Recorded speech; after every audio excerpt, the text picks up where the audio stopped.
Hello दोस्तों, हमारी आज की कहानी का नाम है फिजूल खर्ची। ये क्या बहू, इतनी सारी खरीदारी करके आए हो तुम? पर क्यों? सास उमा जी ने बहू स्नेहा के हाथ में बैग देखकर कहा। मम्मी जी, बस थोड़े से कपड़े ही तो हैं। सोफे पर बैठते हुए स्नेहा बोली, पर बेटा, अभी तुम्हारी शादी को 6 महीने ही तो हुए हैं। फिर हर त्योहार पर तुम कपड़े लेती ही हो, तो अब क्या जरूरत पड़ गई तुम्हें कपड़े लेने की? उमा जी बोली। मम्मी जी, शादी वाले कपड़े आउटडेटेड से हो गए। अभी तो नया कलेक्शन आया है। मेरी सहेली ने बताया था तो मैं खुद को रोक नहीं पाई। और देखो कितना सुंदर कलेक्शन है। स्नेहा उत्साह से सभी ड्रेस दिखाते हुए बोली। बेटा, ड्रेस तो बहुत अच्छी है, पर उमा जी अपना वाक्य पूरा करती उससे पहले ही स्नेहा अपने बैग समेत कमरे में आ गई। सुनो राहुल, मुझे 5,000 रुपये देना। एक हफ्ते बाद स्नेहा अपने पति से बोली। स्नेहा, अभी पिछले हफ्ते तो 10,000 दिए थे, फिर से इतने पैसे क्यों? राहुल चौंक कर बोला। मुझे अपने कमरे के पर्दे बदलने हैं और एक दो और सामान भी लाना है। स्नेहा बोली। अभी शादी के समय ही तो लगे थे ये। राहुल बोला। मैंने अपनी दोस्त के यहाँ देखे हैं पर्दे, वैसे पर्दे चाहिए मुझे। ये आउटडेटेड लगते हैं। उन पर्दों से हमारा कमरा खिल कर आएगा। स्नेहा उत्साहित होकर बोली। देखो स्नेहा, मैं नौकरी पेशा बंदा हूँ, कोई बड़ा बिजनेसमैन नहीं जो इतना पैसा हर महीने तुम्हें दे सकूँ। मेरे ऊपर घर की भी जिम्मेदारियाँ है, समझो। इस बात को तुम हर हफ्ते पैसा पैसा करोगी तो जल्दी ये घोष थी। राहुल ने उसे समझाया। जब तुम पत्नी के खर्च नहीं उठा सकते तो शादी क्यों की? स्नेहा मुंह फुलाकर बोली। तुम्हें भी तो पता था मेरी कितनी सैलरी है, तुमने क्यों हाँ की? क्या बस पैसे के लिए ही शादी होती है?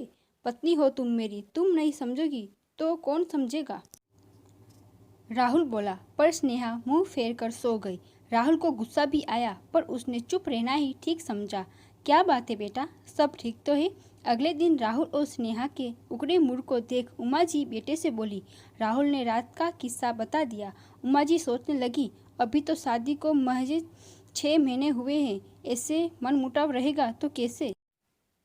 गृहस्थी चलेगी दोनों की। चलो बेटा, चाय नाश्ता कर लो जल्दी से। राहुल के जाने के बाद वो स्नेहा के कमरे में आई और बोली। मम्मी जी, आप क्यों लाई? मैं ले लेती। स्नेहा बिस्तर से उठी हुई बोली। उसकी आंखें बता रही थी वो रो रही थी। बेटा, तुम्हारी तबीयत सही नहीं है तो मैंने सोचा कि मैं ही ले आऊं। उमा जी प्यार से बोली। मम्मी जी, तबीयत तो सही है, बस हल्का सिर दर्द है। स्नेहा नज़र चुराते हुए बोली। जब रात भर जागोगी तो सिर दर्द तो होगा ही, ऊपर से रो भी रही थी। उमा जी उसके सिर पर हाथ फेरते हुए बोली। नहीं तो मम्मी जी। स्नेहा को ऐसा लगा मानो उसकी कोई चोरी पकड़ी गई। देखो बेटा, भले मैं तुम्हारी सासू माँ हूँ, पर माँ तो हूँ ना। इतना तो अपने बच्चों को देख समझ सकती हूँ। अब बताओ क्या बात हुई? उमा जी बात जानती थी पर बहू के मुंह से सुनना चाहती थी। मम्मी जी, राहुल को मेरी कोई फिक्र नहीं है, उन्हें बस पैसे से प्यार है।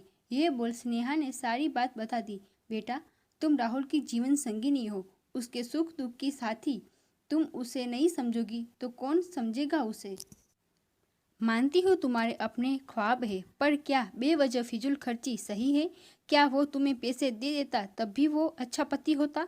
वो तुम्हें पैसे देने को मना नहीं कर सकता, पर एक हद तक ही ना, क्योंकि उसको भी तो एक हद तक ही मिलते हैं। फिर ऐसी जिद करके क्या फ़ायदा जो आपसी रिश्तों में तनाव ले आए? उमा जी इतना बोल रुक गई।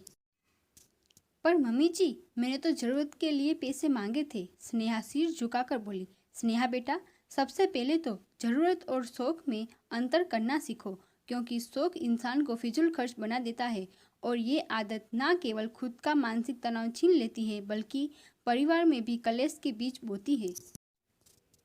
एक औरत का फर्ज होता है पति को समझना और उसकी कमाई से ही गुजारा करना, बल्कि कुछ बचाकर भी चलना।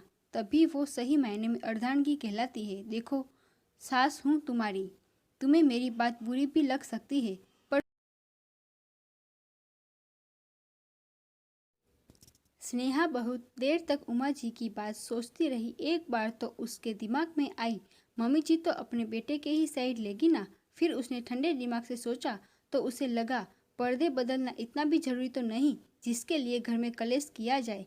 उसे भी राहुल से ये बोला तकलीफ दे रहा था। सच्ची ही तो कहा मम्मी जी ने। मैं राहुल की अर्धांगिनी हूँ, उसकी हर चीज़ पर मेरा हक है, यहाँ तक कि उसके परेशानी पर भी तो मैं खुद उसे परेशान कर रही हूँ। उसने सोचा, फिर उसे याद आया कैसे मम्मी एक एक पैसा बचा कर रखती थी और जब पापा की कोरोना में नौकरी चली गई तब मम्मी ने कैसे उन्हीं पैसों से ना केवल घर चलाया बल्कि बच्चों की पढ़ाई का खर्च भी उठाया। वरना तो पापा की बचत सब खत्म हो जाती जो उन्होंने मेरी शादी को रखी थी। वो अचानक उठी, नहा धोकर बाहर आई और सास के साथ काम करवाने लगी। उसका चहकता चेहरा देख उमा जी समझ गई उन्होंने सही वक्त पर बहू को सही सीख दी है। आशा करती हूँ कि आपको ये कहानी अच्छी लगी होगी। धन्यवाद।